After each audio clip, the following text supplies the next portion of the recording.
Johnson's Wax program with Fibber McGee and Molly.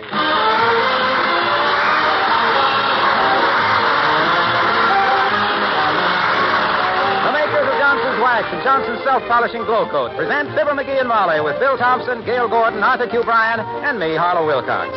The script is by Don Quinn and Phil Leslie. Music by the Kingsmen and Billy Mills Orchestra.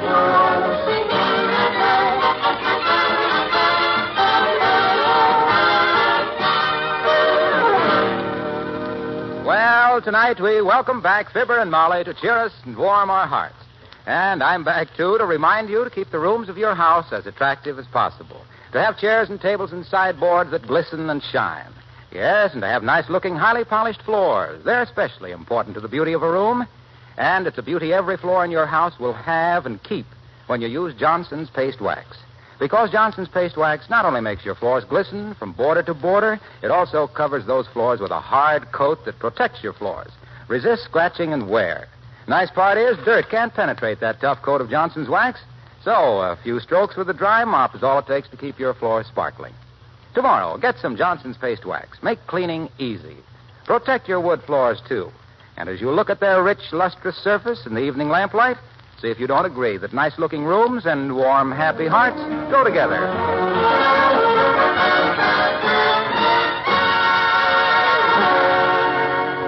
There is a term for a man who won't go to work until autumn.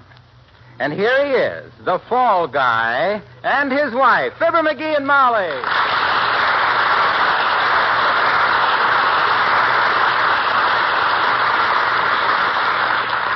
Sweetheart, what's the matter with you these days? You seem a little discontented. Oh, I am. I'm peeved. I'm unconcerted. I'm let down. I feel like a pig with laryngitis. How's that? Disgruntled. As downcast as a yo-yo, as Bob Hope would say. Yeah. Who? Bob Hope? Oh, yeah, the fellow with the snap-brim face. Well, here's my complaint, Tootsie. I'm bored. Nothing happens. No excitement. I sit around here on my big, fat, easy chair and smoke too much. What kind of a life is that for a red-blooded American boy like me? Isn't that rather a Russian attitude, dearie? Huh? Trying to think up ways to disturb the peace, are you? Oh, maybe it is, but let's be fair. You got to admit Russia always observes the fire laws at the UN conferences. Yes? Yeah. They lower the Iron Curtain at least once during every performance. Anyway, if something exciting don't start happening around here soon, Somebody at the door, dearie. And if it'll help your mood any, I hope it's somebody with a black mask, carrying a smoking revolver and a cage full of vampire bats. Yeah, no such luck. Probably just one of our dull friends. Come in. Oh, it's the old-timer, McGee. What'd I tell you? Hi, old-timer. Hello, Mr. Old-timer. Hi there, kids. Hey, I got some exciting news for you. Yeah? What is it? Know that flagpole sitter up on top of the pole in the Wistful Vista Trust building? Yeah. What about him? Well, he was getting so little attention it made him sore. So he said the town was dead, and now he's sitting there at half-mast in memory of it. Well, I'm afraid himself here agrees with the flagpole sitter, Mr. Old-timer. Boy, I sure do. This town is so dull, I hear the police department is getting an unlisted phone number. Well, I know exactly how you feel, Johnny. Never forget once I was kind of bored, busted, and desperate. That was way back in my salad days. In your what? In my salad days, Johnny. I was green and all mixed up. The only reason somebody didn't take a knife to me was it would have been bad manners. It would have been. Yes, it would be. Anyway, I just had a nickel betwixt me and starvation, so I called up my brother. Line was out of order. Called him again later.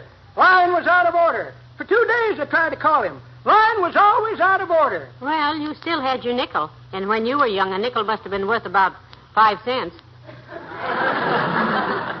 So what'd you do, old-timer? Well, sir, I was right near the zoo at the time, so I decided to destroy myself. Throw myself to the wild animals. I was that disgusted. Wow. So I walks up to the keeper and I says, "What time you feed the animals, monkey boy?" And he says, "Well, I feed this big one in about 15 minutes. But he don't get no meat tonight." "Why not?" says I. "Well," says he, "the lion is out of order." So, cheers.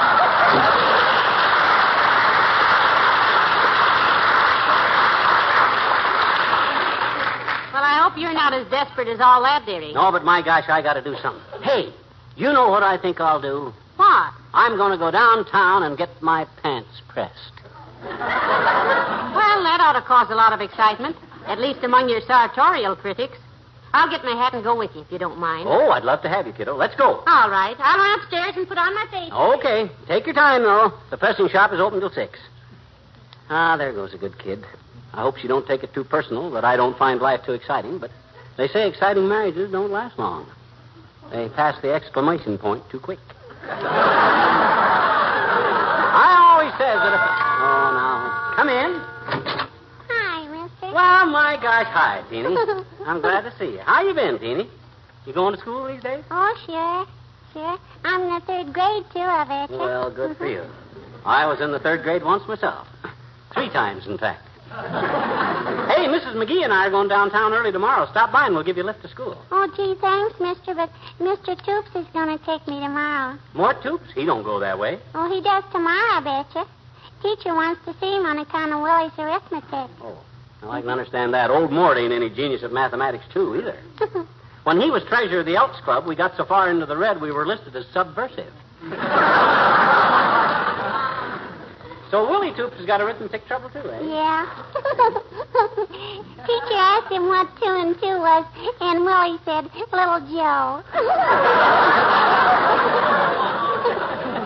She asked him what 4 and 4 were, and he said 8, Right. the hard way. Oh.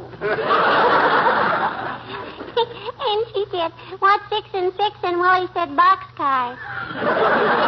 And she said, what's 1 and 2? And Willie says, you lose the point, but you keep the dice, so the teacher wants to talk to Mr. Toops. Well, I guess I better fade now, mister. So long. So long.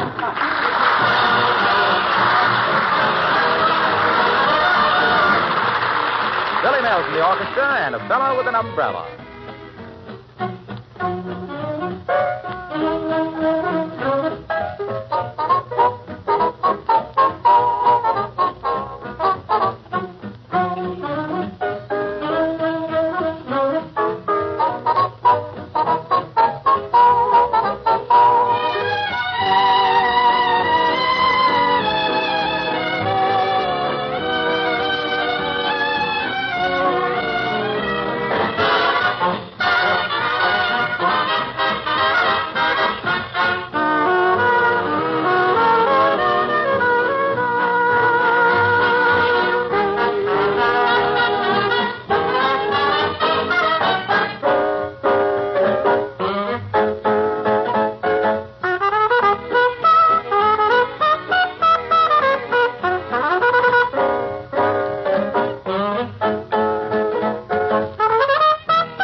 Fine thing.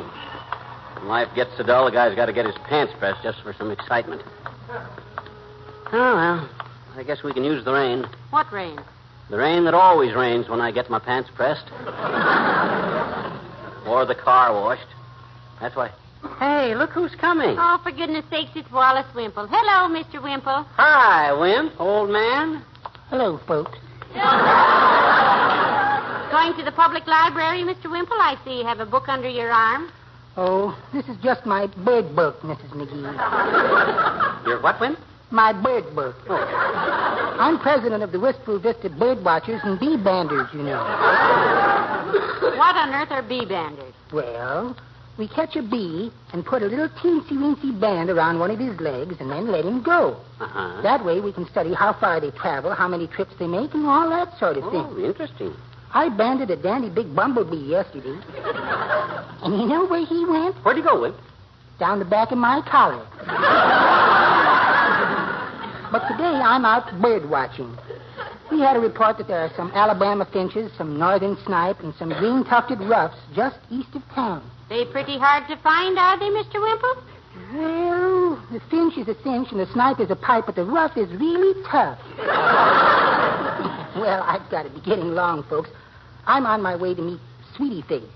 You mean? Yes, my big old wife. I'm meeting her under the big clock on the department store corner at 2:15. 2:15, heavenly days. It's 2:45 now. I know, but there's a rumor going around that big clock is going to fall down one of these days. So I always let you know who get there first. Yeah. Well, so long, folks.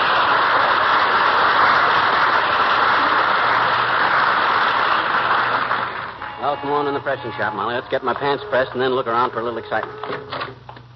Hello, Mr. Threadbomb. Hi, Threadbomb. Hello, Mr. McGee. Hello, McGee. When are you going to let me make you a suit? Threadbomb, you can start making me a suit on the day that Dewey votes for Truman. And as long as you'll have a long time to wait for that, I'm going to let you put a crease in these pants. You think you can get any shape into those pants just during one administration? I can try, Mr. McGee. Take them off in the booth, McGee, behind those curtains. Oh, Have a chair, Mr. McGee. No, thank you. I'll just stand here by the window. Yeah. Well, here's the pants, Threadbomb. Press them so you can't see the apples in the knees. Hey, what's that music, Molly? Oh, McGee, it's a parade.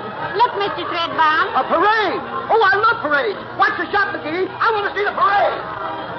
Oh, I knew if I came downtown I'd find some excitement. Boy, hand me my pants, Molly. Let's go see the parade. Well, I can't, dearie. Mr. Threadbomb took them with him when he left. He had them over his arm. What? He had him over his arm? Well, of all the dirty. Well, if that wasn't a silly thing to do, now I can't see the parade. Who's in it? Well, there goes the governor's car. Yeah? Yes, the ROTC. Oh, there's a painful sight. What's that? The Dental Society drill team. Ooh.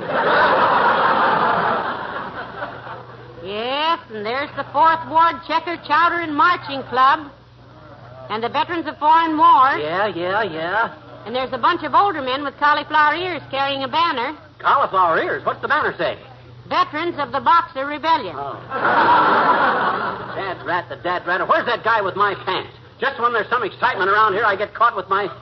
I wonder where he went with them. Well, he's probably watching the parade because... Hello, Molly. Hiya, pal. Hello, Mr. Wilcox. Hi, Junior. What's new? What do you mean, what's new? Haven't you heard? Heard what, Mr. Wilcox? There's a new glow in Glow Coat. A glow that's longer lasting. A glow that protects the beauty of your linoleum better than ever before. Why, with the new Glow Coat... Oh, Junior. Whoa, just a minute, boy. What's the matter? Look, anxious lad. You've had all summer to think up a subtle, delicate approach to the subject, and what do? You come blooping in here and start beating us over the head with salesmanship. Can't you be a little more subtle, Mr. Wilcox? Can't you try a little more delicate approach? Well, I could, but I don't see why I should, Molly. Suppose your millionaire uncle died and left you everything. Would you want to be told quick or have it slip up on you? No, sir. Good news should be passed on right away and loud. So that's why I say you'll like this new self-polishing floor wax better. There's a new glow in Glow Coat that gives a shine that a damp cloth doesn't disturb, that shines as it dries in 20 minutes or less, and has a sparkling finish that... What's the matter? What are you staring at me for? Seeing you standing there like that just reminded me of something, pal. What? I left my wife sitting in the Bijou Theater. What is there about me that reminded you of that? Those Technicolor shorts you're wearing.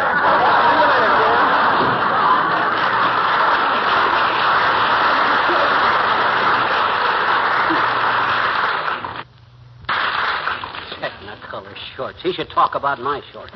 Did you ever see the shorts he wears with the red ants printed all over? No, naturally you haven't. Hey, is the parade over? No, there's still one elephant coming along. No, it isn't either. It's Dr. Gamble. Oh. Hello, Molly. Hello, Doctor. Hello, McGee. Hi, Doc. How'd you know I was in here? I saw your blue serge pants down near Oak Street over Threadbomb's arm. How did you know they were McGees, Doctor? Some woman was using them as a mirror to powder her nose. Nobody but Super Mug here wears pants with such a lovely gloss. Probably the glow coat influence. Look, cylinder head. I ain't in any mood to be twitted. I come in here to get my trousers pressed, and the minute I get them off, down the street comes a big parade, and I can't even go to the window. Well, I'm glad somebody's found a way to keep you off the streets. Say, I haven't seen you people much this summer. No. It was a very pleasant summer. Thank you.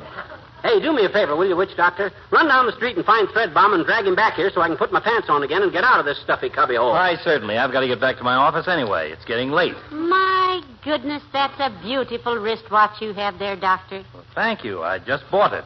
It's a genuine 17-jewel Grunova. A genuine Grunova? And you bought it? Well, why not? My gosh, I never knew they sold them things. I thought they just gave them away on radio programs. Well, nice to see you, Doctor. You've got to hurry on? Yes, I have an appointment in 10 minutes. Peculiar case. Actress. Can't stop jerking and wiggling, and her skin is beginning to get a sort of herringbone pattern on it. Wow, that sounds serious. What's the treatment, Doc? Well, I'm going to order her to get off television and back into radio. Good day.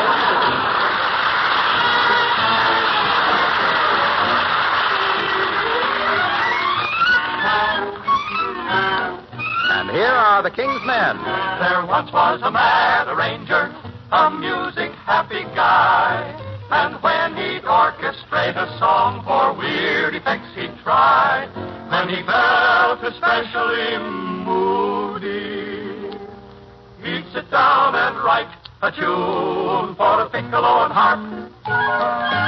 6 typewriters, 1 zither, and a leaky balloon.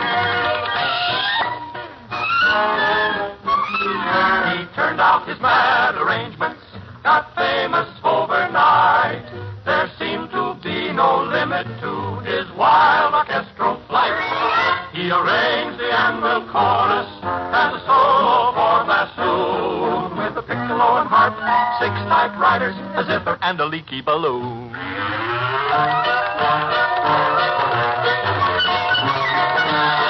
When Toscanini heard of him, he called him an idle bird brain. So the guy went home and he wrote a little fugue. Yes, he wrote a little fugue, a little fugue, a little fugue for lawnmowers, divisi, and a piccolo, and a window pane.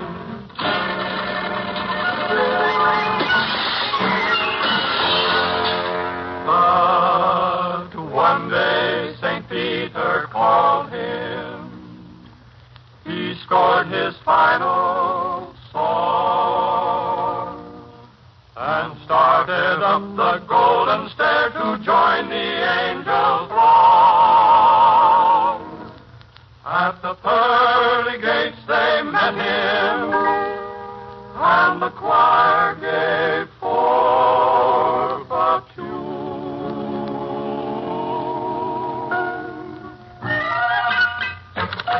With a piccolo and harp, 6 typewriters, a zither and a leaky balloon. A piccolo and harp, a zither and a leaky balloon. And that's the end, the end, the end, the end of his tune.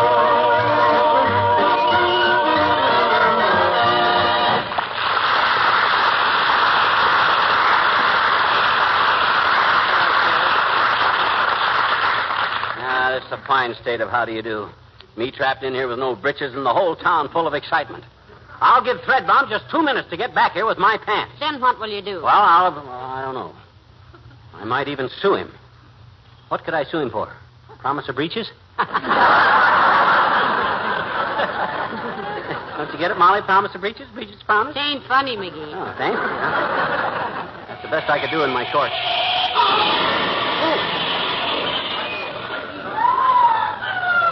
Heavenly days. My gosh, what was that? A streetcar crashed into an egg truck and knocked it through the window of Kramer's drugstore and sheared off a hydrant, and water is squirting 50 feet in the air, and the motorman and the truck driver are hitting each other, and the policemen are trying to separate them, and the gutter's full of broken eggs. Why did you ask? Why did I ask, she says. This town has had more excitement in the last hour than it's seen for 40 years, and me trapped in here with no pants. Oh, all the dumb luck. Why couldn't... Oh, my goodness, it's Mayor Latrivia. Hello, Mr. Mayor. Hi, Latriv, old man. Hello, Molly. Hello, McGee. Say, why are you sticking your unhappy-looking face out through those curtains? You hiding from somebody? He's hiding from everybody till he gets his trousers back. Oh, getting a fitting, are you, McGee? Well, that should dispel some of the caustic criticism so accurately aimed at your sartorial ineptitude. That's mighty fancy language, Latriv. You an Oxford man? Yes, I am, McGee. I've tried wearing high shoes, but they hurt my ankle. We came down to get McGee's trousers pressed, but Mr. Threadbomb ran off with them over his arm when the parade started. Yeah, and I've been sitting here ever since. Hot under the collar and cold under the shorts. Say, Mr. Mayor, I'm surprised you weren't in the parade. Well, it was for an opponent of mine, Mrs. McGee, a man I heartily dislike personally and politically. Is he going to give you any competition for election, Latriv? No, I think not. I've done a little research into his private life, and believe me, I cooked his goose for him. Well, I think that was a mighty generous gesture, Mr. Mayor. Mighty neighborly. I beg your That's pardon. why we like you, Latriv. Any type guy that no matter how bitter his campaign is, he can stop in the middle of it long enough to go over to the other guy's house and cook him a goose, that's the type guy. Mine too, dearie. Yes, sir. I don't think you quite You got understand. a special recipe for roast goose, Latriv? The reason I ask, we got one that's been in the family for 4 generations. A goose? Oh, no. A recipe. You see, Latriv, you take a hen goose and you marionette it into dandelion wine for 6 days, and then Please, you thaw it. please. McGee, just a minute. I didn't mean I actually went to the man's house and cooked a goose for it. I was merely using you had the man over to your house. Oh, that was even sweller of you. Yes, sir, that's the true American spirit. That's democracy at work. I claim that any type guy... No, McGee. No, let's get this straight. Huh? I did not actually roast a goose for anybody. Oh. I simply Maybe he used... fried it, McGee. Personally, I never heard of fried goose, but I'm open-minded about it. Me too. What's your recipe for fried goose, Latriv? I've never fried a goose, McGee, nor roasted one either. Oh. Can't you get it through your head that I'm... Look, this was not really a culinary operation. Oh. I was not referring to the actual cooking of an ordinary goose. I merely Oh, meant... maybe it was a wild goose he cooked. Personally, I find them a little gamey, myself. Not if you use my family recipe, you don't. You take a wild hen goose, marionette it 6 days in dandelion wine... I don't want a marionette of hen!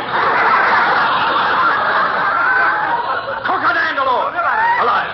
No. Nobody said anything about winding a hen into giving him anything. In the magoozing. When I said I manned the cook's goose, you're trying to cook my words. You're trying to marionette my dandelion. I didn't say anything to do. You were the one. I didn't make it. It was...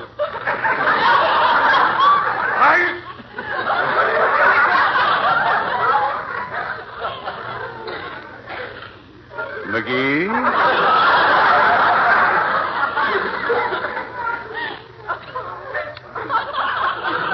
Yes, boy. When it comes to character, I consider myself somewhat of a critic. And when I tell you... Of a what, Mr. Mayor? Critic, Molly. Critic. One of them insects that rubs its hind legs together.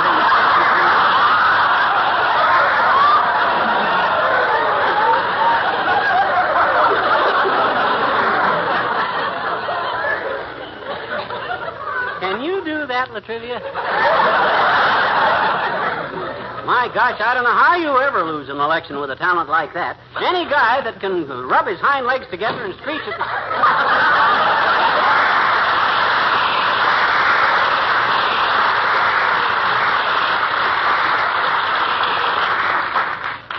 Did he leave, Molly? Must have just remembered an appointment. Hey, look out the door and see if Threadbomb is coming.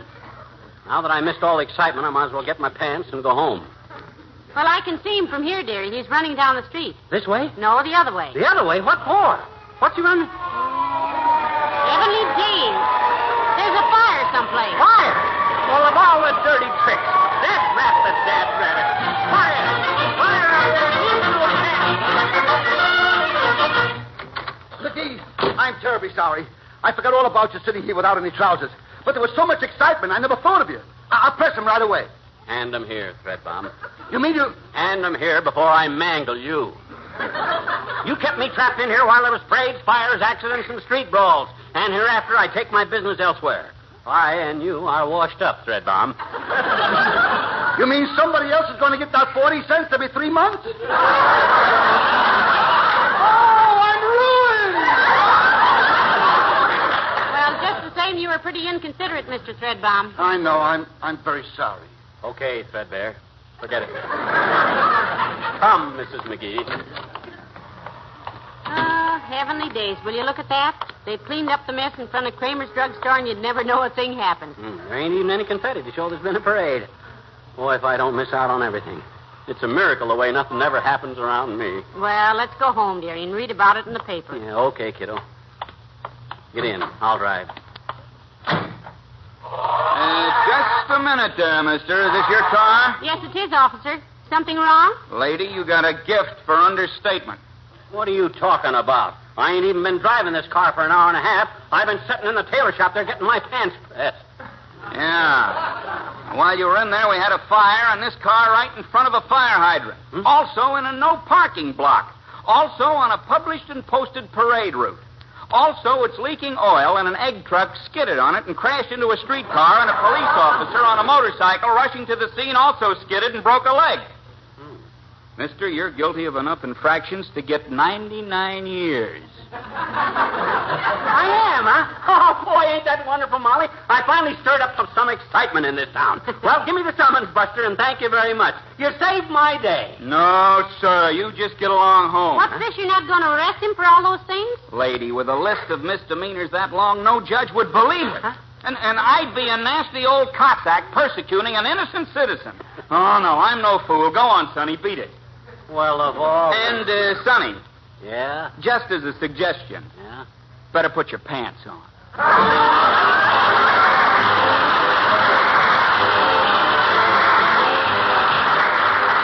Fibber and Molly will be back in just a minute.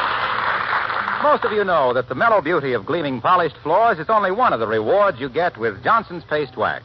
Johnson's Wax, you see, protects your floor from scratching and the rough wear the men folks give it. And that same coat of hard, glistening Johnson's Wax makes your floor easy to keep clean. A dry cloth picks up dirt in a flash, leaving your floor as bright as when you first waxed it. That's pretty important, I think you'll agree, with the wet weather coming on. When you're at the store tomorrow, ask for Johnson's Paste Wax.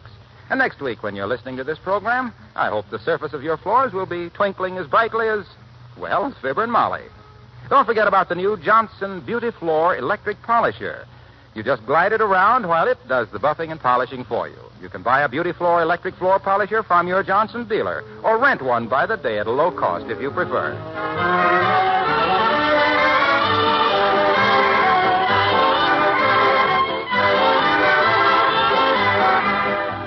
McGee, don't let me forget to hear Johnson's Wax other show tomorrow morning. Okay, just let me know... whose other show? Johnson's Wax? They have another radio show on Mondays and Wednesday mornings. With Fred Waring, no less. Johnson's have got another show on? My gosh, kiddo, why don't somebody tell me these things? Let me out that bookcase. Now, What on earth are you looking for? my joke book. I've been too relaxed. Well, it could be. Yeah. Good night. Good night, all. This is NBC, the National Broadcasting Company.